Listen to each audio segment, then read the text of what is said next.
Buenas tardes. Es un placer para mí estar en este curso de capacitación y queremos agradecer en nombre de la Universidad del Museo Social Argentino, de la Cátedra de Bioética, del Doctorado en Fonoaudiología, así como de la materia Ética, Bioética y Deontología Profesional de la licenciatura en Fonoaudiología y también en la especialización en atención eh, temprana en fonoaudiología, esta importante invitación por las coordinadoras del curso. El tema que vamos a desarrollar aquí será en dos partes. En esta primera parte vamos a ver algunos conceptos que pueden ser muy útiles y necesarios para trabajar en el campo de la fonoaudiología, tanto sea en el campo de la clínica como en la ética de la investigación. Para nosotros es un honor, para mí en particular, en esta escuela de formación que tiene la provincia de Buenos Aires, llamada Floreal Ferrara. Quiero homenajearlo en particular, ya que pertenecí a uno de los grupos de uno de los programas que se implementaron en el momento en que el doctor Ferrara era ministro de Salud de la provincia.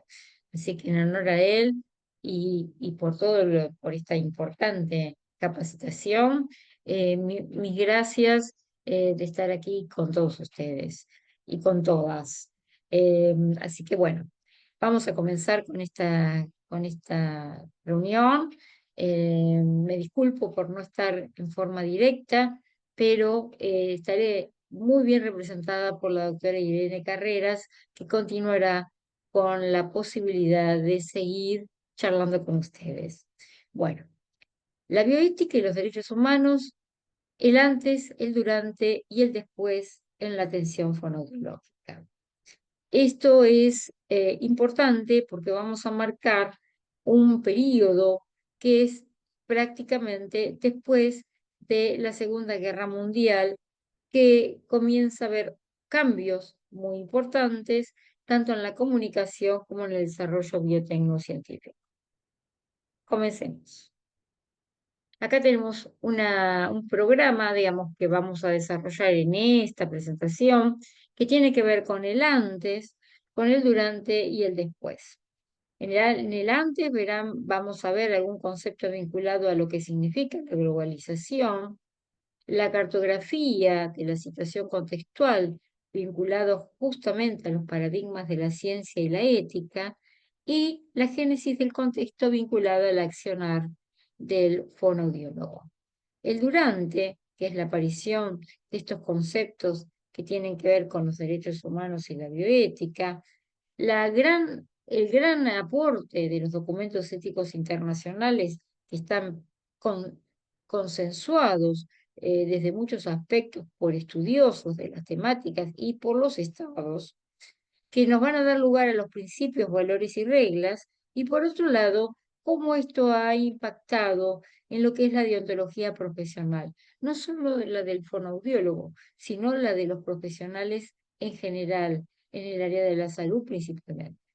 Y en el después vamos a ver dos conceptos claves para nosotros que tienen que ver con la vulnerabilidad y la responsabilidad, que son principios y conceptos que todo el tiempo están jugando en nuestra realidad de la relación, en la comunicación del equipo de salud paciente.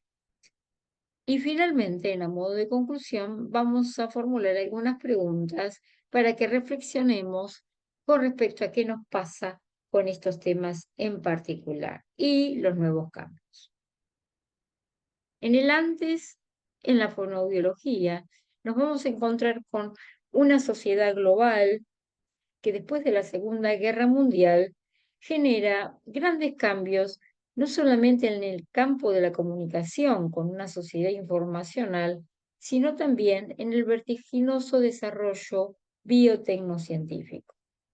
Como veremos, estos ejes claves van a cambiar prácticamente el mundo vinculado a estos importantes temas, La comunicación cambió y cada día vemos que esto, con las nuevas tecnologías, va generando cambios tan importantes como muchas veces no sabemos quién es nuestro vecino, pero tenemos claro qué está pasando en Europa.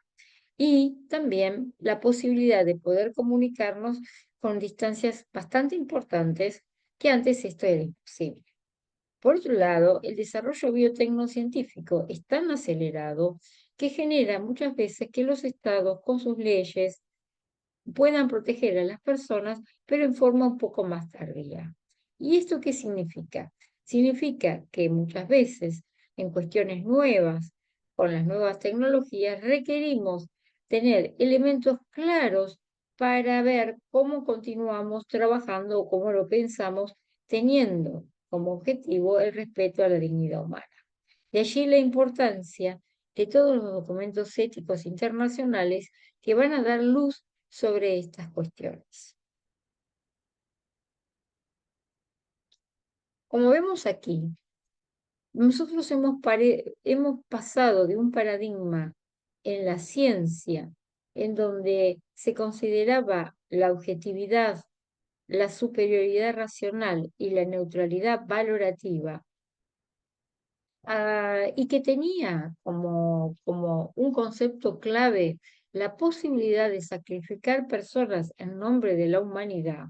Ese era su justificación y fundamento, a otra etapa en la cual nosotros nos encontramos con un paradigma que comienza a plantearse una valoración responsable, en donde, como decíamos al principio, existe un desarrollo tecnocientífico acelerado y después de la Segunda Guerra Mundial comienzan a haber una diferenciación de voces que son las que justamente generan una pluralidad.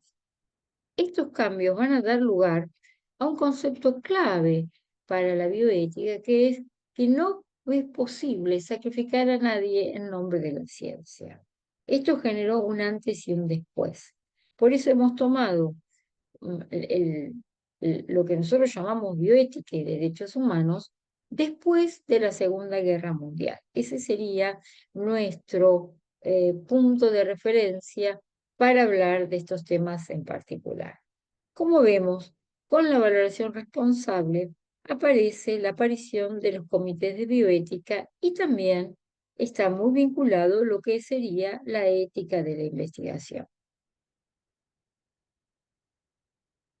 Si nosotros imaginamos la fonoaudiología en el antes, pensamos en una fonoaudiología donde se hablaba más de la descripción de los trastornos del habla, del lenguaje, la voz, la audición, entre otros, y también una diferenciación en la forma de los métodos de evaluación y tratamiento. Y por otro lado, nosotros pensamos que la comunicación con el paciente y la familia y el tema de la confidencialidad y otros aspectos éticos que hacen a la bioética y los derechos humanos fueron abordados en una forma muy diferente. Y esto lo marco porque la influencia que tiene la bioética y los derechos humanos tiene que ver con cambios en las distintas profesiones, que no es solamente la fonoaudiología, sino que son todas las profesiones en general. Y vale la pena destacar que la que comienza a trabajar con estos temas en particular es justamente la medicina. Y aquí vamos al durante en la fonoaudiología, para destacar justamente los conceptos claves que vienen después de la Segunda Guerra Mundial con los documentos éticos internacionales que fueron consensuados, como por ejemplo el Código de Nuremberg en el año 47, en el año 48 la Declaración de los Derechos Humanos, en la cual se considera que todas las personas tienen el derecho a ser respetadas por ser tales, sin diferenciación de sexo, nacionalidad, origen étnico, lengua, religión. Y esto es un concepto muy importante en donde el tema de la dignidad, que es inherente al ser humano, tiene un rol fundamental a partir del año 1948. Y aparece lo que nosotros entendemos por bioética. ¿Qué es la bioética? Tiene que ver justamente con hacer posible los derechos humanos, como un proceso que se construye con otros, que intenta hacer real los derechos humanos y que constituye la moralidad común. En este concepto que lo tomamos de Victoria Camps, que es una bioeticista española, nos habla también de la reflexión ética sobre los problemas que conciernen a la vida humana y que no alcanza con los principios, las declaraciones y leyes, sino que debe ser una construcción en común con los otros.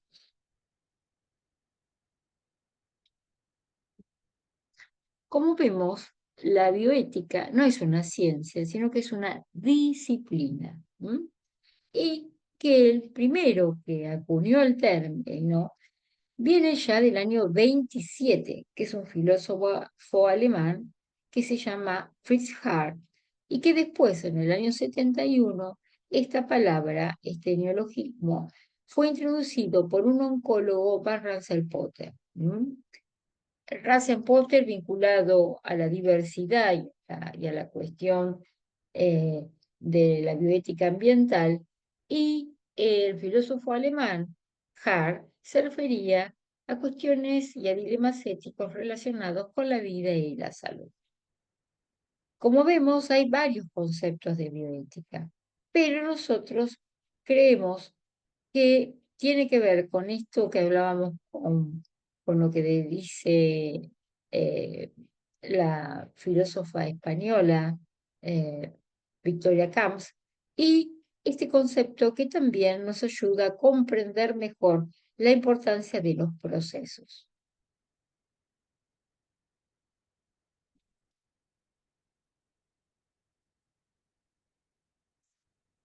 Desde una perspectiva epistemológica de la bioética y de los derechos humanos, podemos ver en esta flecha que tenemos por aquí adelante, cómo fue evolucionando por los distintos cambios justamente que veíamos al principio, la necesidad de ir generando nuevos principios o nuevas miradas donde lo ético está por encima de cualquier otra cuestión vinculada a las personas, la, la diversidad biológica representada por los animales y el mismo medio ambiente. De allí, fíjense cómo aparece en el año 47 el Código de Nuremberg, en el 48 la Declaración de los Derechos Humanos, en el 64 la Declaración de Helsinki, que va a ir sufriendo modificaciones, y hasta el año 16 el informe Belmont, que dará lugar a la ética principialista de Bichami Childress, que nosotros lo utilizamos tanto, con sus principios de no maleficencia, beneficencia, el respeto a la autonomía, el respeto a la justicia.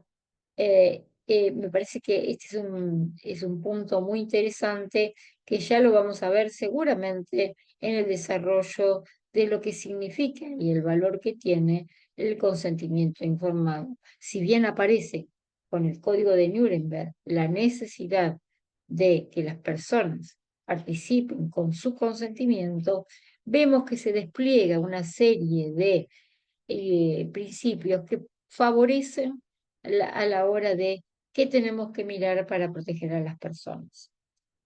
Tenemos la Convención de los Derechos del Niño en el año 89, tan importante material para poder comprender y para poder tener en cuenta a la hora de trabajar con ellos. La Convención sobre Diversidad Biológica, donde nos habla de lo diferente de las poblaciones originarias, de sus derechos, que están muy vinculados no solamente a los derechos de las personas, sino también del medio ambiente. la Declaración de Barcelona, con sus principios que nos iluminan, como el de vulnerabilidad o el de responsabilidad, que hoy veremos luego, la Declaración Universal del Genoma Humano, las pautas SIOMS, que son esenciales, ya que tienen una mirada particular en determinados temas y que favorecen mucho a todo lo que sea la investigación. La Declaración Universal de Datos Genéticos, la Declaración de Bioética y Derechos Humanos, que es la primera declaración que está dirigida a los estados. Si bien es cierto que la Convención sobre Diversidad Biológica y después, posteriormente, el Protocolo de Nagoya, también van a estar apuntando justamente a cuestiones vinculadas a la bioética que deben desarrollar los estados. Más cercano a nuestra época, ahora, a nuestro presente, tenemos justamente todos los cambios vinculados a las recomendaciones sobre inteligencia artificial, tanto sea por, por Naciones Unidas a través de UNESCO, como por eh, la, eh, como por la Organización Panamericana de la Salud y la Organización Mundial de la Salud. Bueno, estos documentos éticos nos transmiten, además, principios que son esenciales a la hora de trabajar en bioética.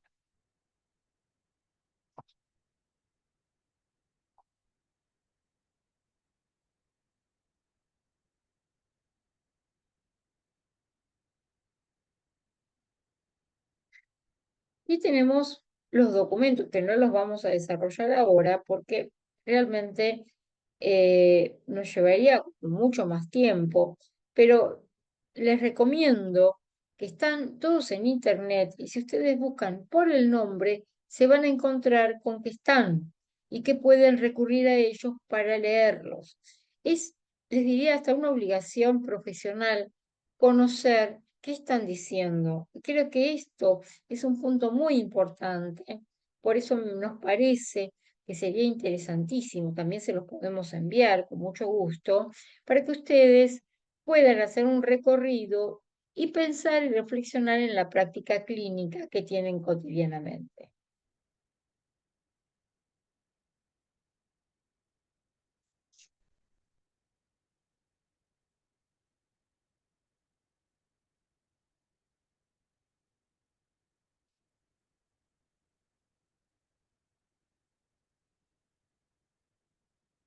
Esta es la declaración de la que hablábamos hoy. Justamente, esta es una respuesta a los actos de barbarie. Recuerden que siempre detrás de cada declaración ética internacional nos encontramos con un hito que a nivel humano significó actos de barbarie para la conciencia de la humanidad. La Declaración de Helsinki, como decíamos al principio, que tiene que ver con cuestiones vinculadas a lo científico, pero también con la experiencia con animales, que siempre fueron utilizados desde el antes, el durante y el después en la investigación científica, todo lo que significa el respeto por sus derechos, tanto sea con los animales como con el mismo medio ambiente. Esto lo habíamos mencionado. Las pautaciones, que también son muy importantes, que tienen muchas recomendaciones a la hora que nosotros tenemos que investigar. Y esta declaración, que era lo que mencionábamos, vinculada justamente a cuestiones éticas, que está dirigida principalmente a los estados, pero también a los grupos y a los profesionales en general. Este es un tema muy importante. En función de todos estos documentos, nosotros tenemos una serie de principios que son los que orientan la acción moral en lo práctico, los valores que tienen que ver con los bienes humanos básicos, los derechos humanos y las capacidades que tienen cada actor social que interviene en la salud, tanto sean pacientes, familias, equipos de salud, que hacen a entran a jugar a la hora de tomar decisiones frente a problemáticas de salud que se presentan. Y las reglas o normas, que muchas veces las ofrecen los mismos estados a través de disposiciones o las mismas leyes, que facilitan muchas veces las decisiones a la hora de tomar cartas en el asunto que tiene que ver con la salud de las personas. Esto Estos cambios que tuvimos durante la aparición de la bioética y los derechos humanos, fundamentalmente, son los que van a influenciar muchísimo en los cambios que se tienen en la deontología profesional y en la ética profesional. Esto lo traigo porque de alguna manera todos los códigos deontológicos, las leyes, hoy tenemos ley en la Argentina con respecto al ejercicio de la fonoaudiología, y tanto sea la fonoaudiología como otras profesiones han sufrido cambios por justamente el empuje de los derechos humanos y la bioética.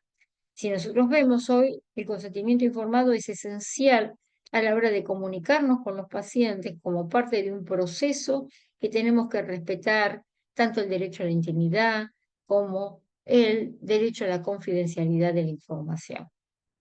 Esto es importante porque a la hora de trabajar nosotros tenemos un deber ser impuesto por una fuera que nos indica dentro del campo profesional cuáles son nuestras obligaciones, y por otro lado tenemos una cuestión que tiene que ver con el margen de maniobra que tienen los profesionales de la salud, que está orientada al bien, a lo bueno, a cómo me tengo que mover en estos campos, que tiene que ver con convicciones o determinaciones que son propias. O sea que estos dos elementos conforman lo que llamamos deontología profesional. Acá entendemos por deontología la rama de la ética que establece justamente los deberes y las obligaciones de quienes ejercen una profesión y que trata también del espacio de libertad sujeto a la responsabilidad que nos impone la conciencia. Se requiere, desde luego, competencia y capacidad profesional. Por eso tenemos unos aspectos que tienen que ver con el deber ser marcado por la deontología de lo que corresponde a cada campo de trabajo profesional. Pero por otro lado, tenemos una cuestión que tiene que ver con nuestras propias convicciones y que hacen a los juicios y a la opinión de los profesionales, y que también tiene que ver con valores universales, pero que a lo mejor puede llegar a entrar en conflicto con la conciencia, y hay, dentro de lo que sería la bioética, que no lo vamos a desarrollar acá, una cuestión que se llama objeción de conciencia frente a situaciones en las cuales pesan en cada persona sus propias creencias frente a determinados temas que nos toca trabajar. Esto lo veremos en otra oportunidad. Y respecto al después, en la fonoaudiología, lo que nos encontramos es una cuestión que tiene que ver con tal vez el ahora, ¿sí? Y en este sentido, hay unos conceptos que queremos dejar picando en esta cancha que tiene que ver justamente con la vulnerabilidad. La vulnerabilidad, entendiéndola como la exposición que tienen las personas a contingencias y la dificultad para afrontarlas, que tiene una parte que son los riesgos y otra que es la indefensión. Son las personas y las familias muchas veces no tienen la capacidad para afrontar la crisis y sus consecuencias. Entendemos también por vulnerabilidad la incapacidad de protegerse a sí mismos de la explotación y exposición irracional a riesgos o daños. Y también este concepto se refiere a una población que carece del poder, la fuerza y los recursos suficientes para defender sus propios intereses. Entendemos que todas las personas incluidos nosotros, somos potencialmente vulnerables.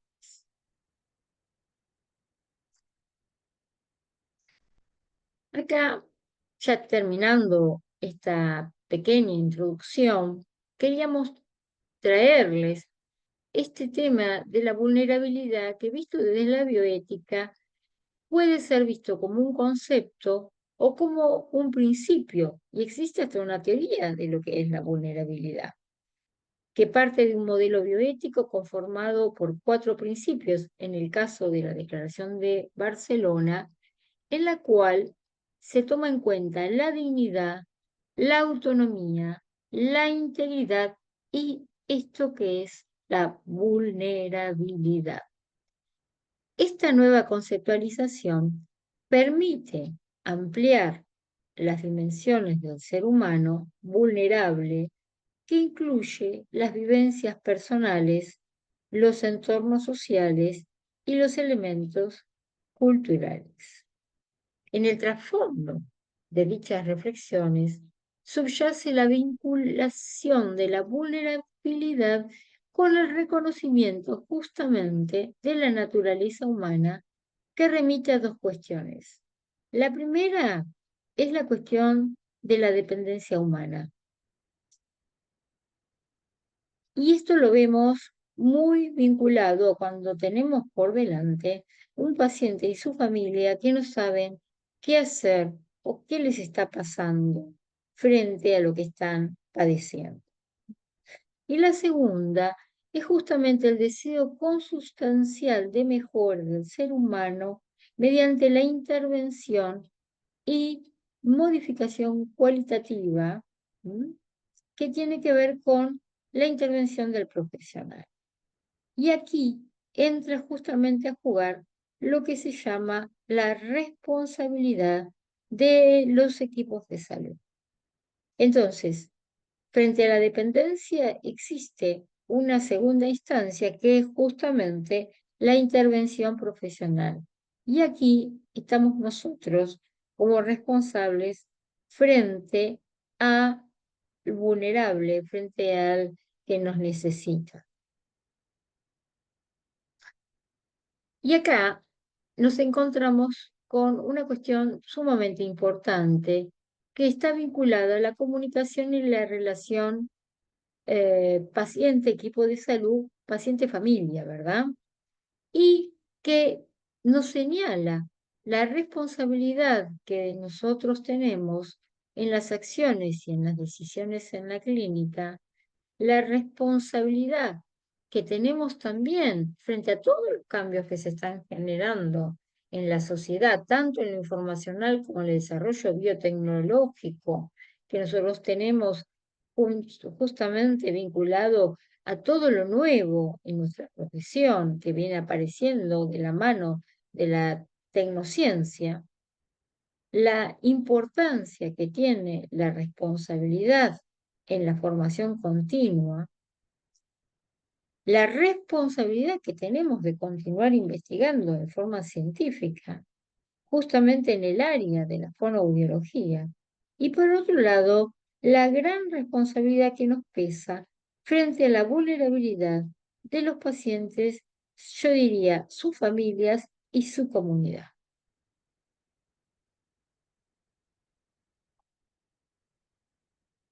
Finalmente, y en a modo de conclusión, quiero dejarles algunas preguntas para pensar juntos y juntas, y para seguir pensando cada uno en su interior.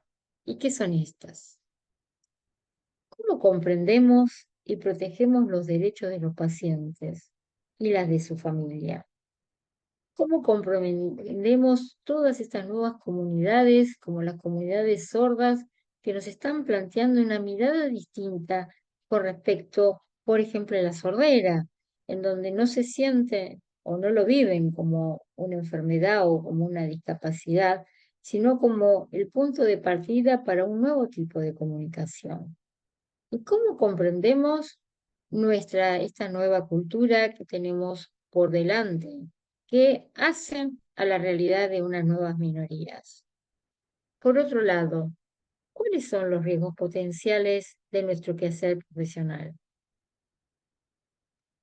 Con esto les dejo algunas preguntas para que las sigamos pensando juntos y juntas y podamos volvernos a encontrar en otra oportunidad.